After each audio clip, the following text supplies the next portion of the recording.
பிசிக தலைவர் திருமாவளவன் நம்மோடு தொலைபேசி இணைப்பில் இணைந்திருக்கிறார். வணக்கம் திரு திருமாவளவன், என்ன முடிவெடுத்திருக்கீங்க? விஜய்க்கு ஆதரவளிப்பது தொடர்பாக விசிகாவின் திட்டம் என்ன?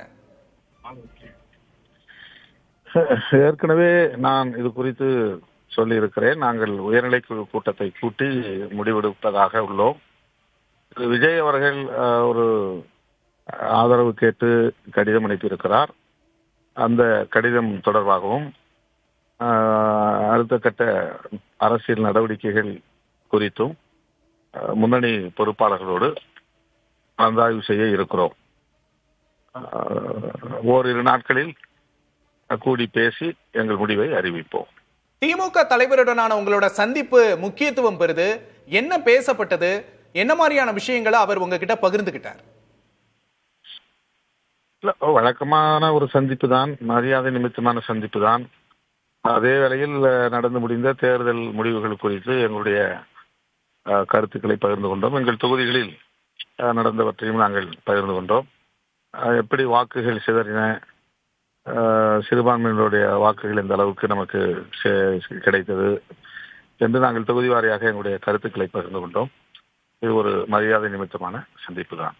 விஜய்க்கு இடையூறாக இருக்க மாட்டோம்னு மு.க. ஸ்டாலின் அவர்கள் சொல்லி இருக்கிறாரு. இந்த நிலையில அவரோட மனநிலை தற்போது என்ன? நீங்க ஆலோசனை நடத்திட்டு வந்திருக்கீங்க.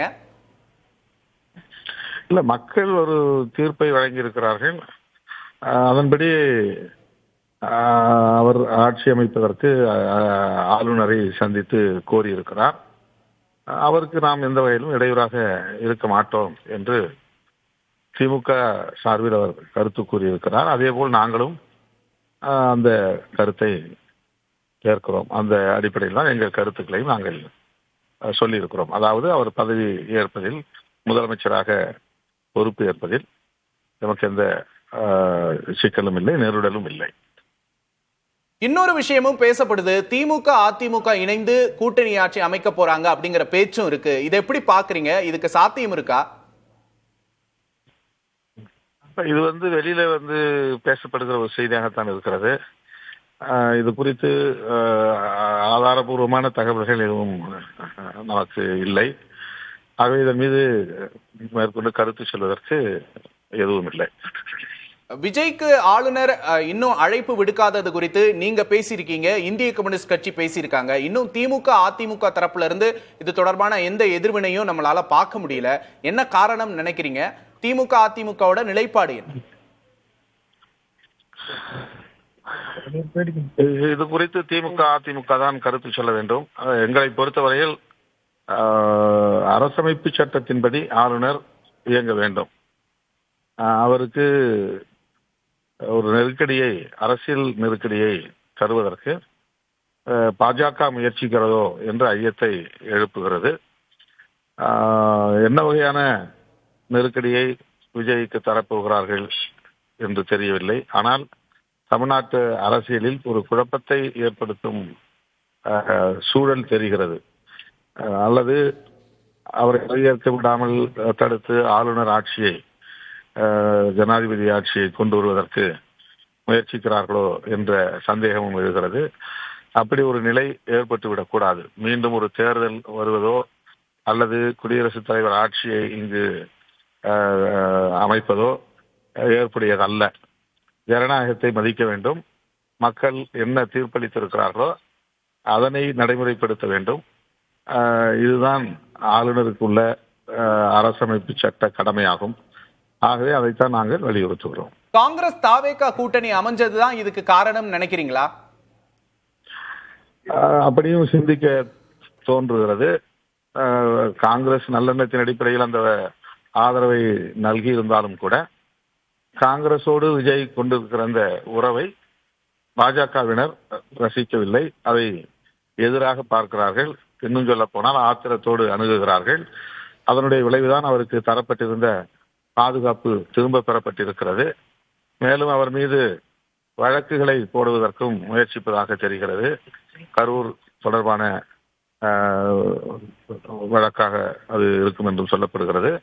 அடுத்து சொத்து மதிப்பு மறைத்து காட்டினார் என்ற அடிப்படையிலே உயர்நீதிமன்றத்தில் தொடுக்கப்பட்ட வழக்கின் அடிப்படையில் அவர் மீது சிபிஐ சார்பில் வழக்கு தொடுக்க முயற்சிக்கிறார்கள் என்றெல்லாம் பேச்சு அடிபடுகிறது. ஆக ஏதோ ஒரு வகையில் அவர் விஜய் அவர்கள் பிஜேபியினுடைய நெருக்கடிக்கு ஆளாகிறார் என்பது தெரிய வருகிறது. இது விஜய் அவர்களை மட்டும் பாதிப்பதில்லை, தமிழ்நாட்டு அமைதி சூழலும் பாதிக்கப்படும், அரசியல் சூழலும் பாதிக்கப்படும். ஆகவே இது நல்ல அணுகுமுறை இல்லை என்பது விடுதலை சிறுத்தைகளின் கருத்தாகும். சரி, விஜய் வேற எந்த ஆப்ஷன்ஸை விடவும் உங்களை தான் அதிகம் எதிர்பார்க்கிறார் அப்படின்னு சொல்லப்படுது. விஜய்க்கு உங்களோட ஆதரவு இருக்குமா? இதுல என்ன முடிவெடுக்க போறீங்க? இதுல வெறும் உணர்ச்சி வயப்பட்டு ஒரு முடிவை நாங்கள் எடுக்க முடியாது. நாங்கள் எடுக்க போகிற முடிவு ஒரு பெரிய முடிவு. அடுத்தடுத்து வரக்கூடிய எங்கள் அரசியல் எதிர்காலத்தை தீர்மானிக்கிற முடிவு. எனவே நாங்கள் நிதானமாகத்தான் இதில் முடிவெடுக்க முடியும். முன்னணி தோழர்கள், கட்சியினுடைய உயர்நிலை குழுவிலே இடம்பெற்றுள்ள தோழர்கள் அனைவரின் கருத்தை அறிந்து அதன் அடிப்படையில் தான் எந்த முடிவையும் நாங்கள் எடுக்க முடியும். உங்களோட தொண்டர்களோட மனநிலை என்னவா இருக்கு? ஏற்கனவே நீங்க கம்யூனிஸ்ட் நாங்களும் சேர்ந்து தான் இந்த முடிவை எடுப்போம் அப்படின்னு சொல்லியிருக்கீங்க. அது எதன் அடிப்படையில் அந்த கருத்து? கம்யூனிஸ்டுகளோடு நாங்கள் 2016 மக்கள் நல கூட்டணியிலிருந்து தொடர்ந்து இணக்கமாக செயல்பட்டு வருகிறோம். அவ்வப்போது கருத்தியல் தளங்களில், போராட்ட களங்களில் இணைந்து செயலாற்றி வருகிறோம். இன்றைக்கு கூட கேஸ் சிலிண்டர் விலை உயர்வை கண்டித்து கம்யூனிஸ்டுகளோடு நாங்கள் ஒரு ஆர்ப்பாட்டத்தில் பங்கேற்கிறோம். ஆகவே இந்த தோழமை அடிப்படையில் இந்த